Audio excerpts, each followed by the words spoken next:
and I would like to finish this talk here, is a brief reflection on whether critical thinking skills are universally applicable to mankind, or whether or not instead they are essentially culture dependent, context specific. Yeah, I think the good way in my case study would be China. Why China? Because China is a country in which critical thinking has been absent historically, and the first articles introducing ideas about critical thinking only came about in China in 1986 and 1987. However, yeah, any attempts to implement critical thinking ideas in higher education in China did not begin until the late 90s, mid-90s. So it's a very new country for critical thinking, let's say. And it's a very new country, but it's putting a lot of effort in trying to develop critical thinking skills in its students. And 2003 was a milestone year because it was, the first course titled Logic and Critical Thinking was launched simultaneously in two universities in Beijing. In 2010, the first book on critical thinking, titled Principles and Methods of Critical Thinking in Chinese, was published. And this was a very interesting book for a number of reasons. First of all, it was exceptional in some respect because, at least for Chinese word, because it puts together an interactive style with some examples with real life. An interactive style of teaching with some examples from real life.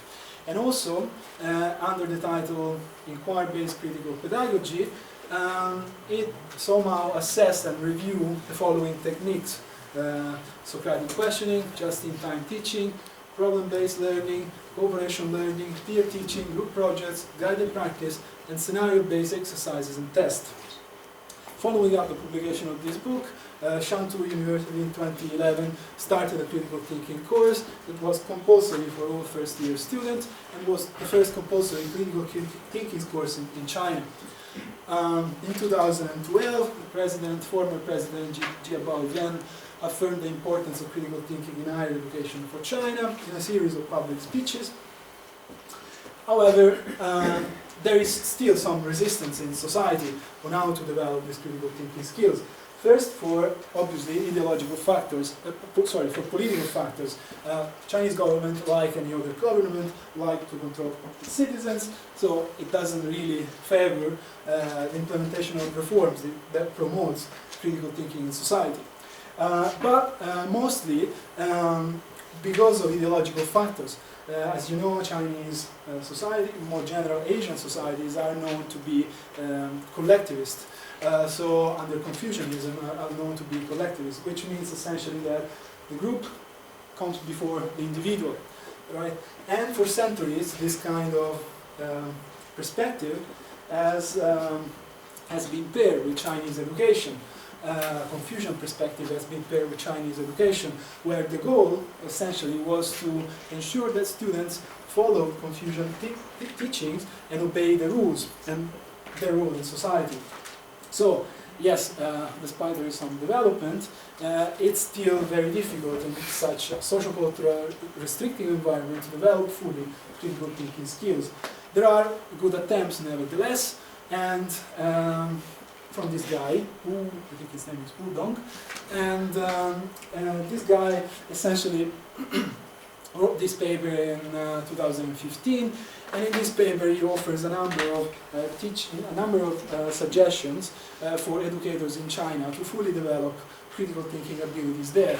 And it's this paper is interesting because, why I review it, because it goes back to the question which I started this section, so whether or not critical thinking skills are universal or context specific, because in this paper you will see that he makes a number of suggestions that are both culturally specific, so applicable only in China, but also he draws this suggestion from the basic teaching techniques that have been developed in the West.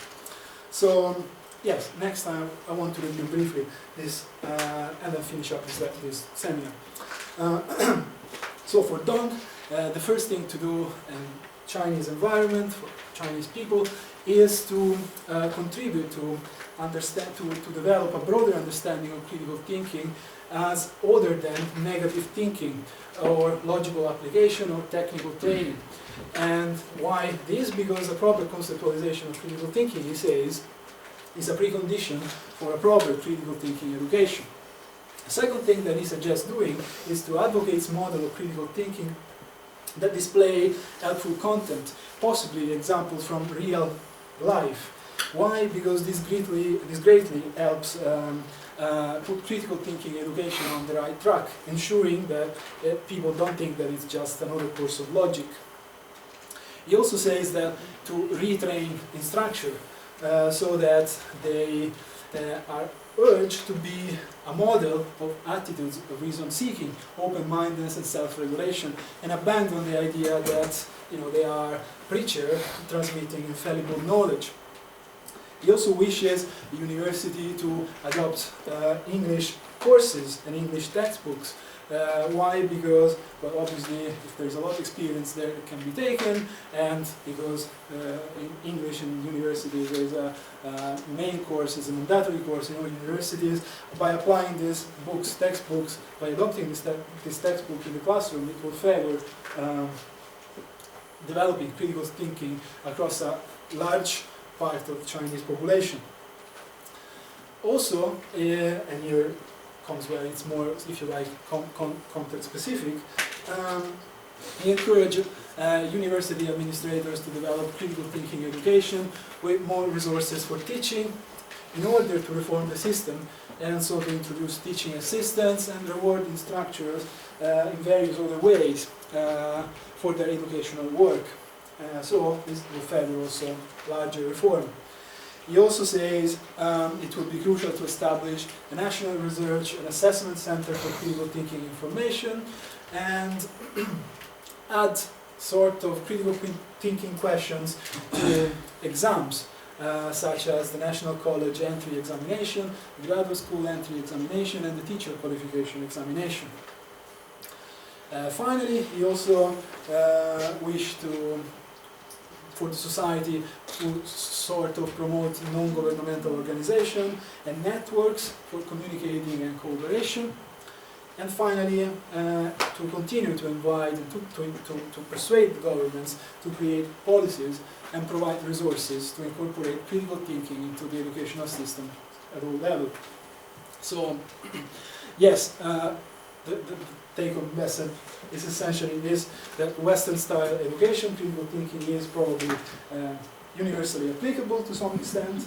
Its principles and methodologies can be applied broadly across different cultures, but these principles need always to be situated, somehow adjusted, shaped and improved by contact with the cultures in which they are applied. And yeah, that's it. So, thank you. Sorry.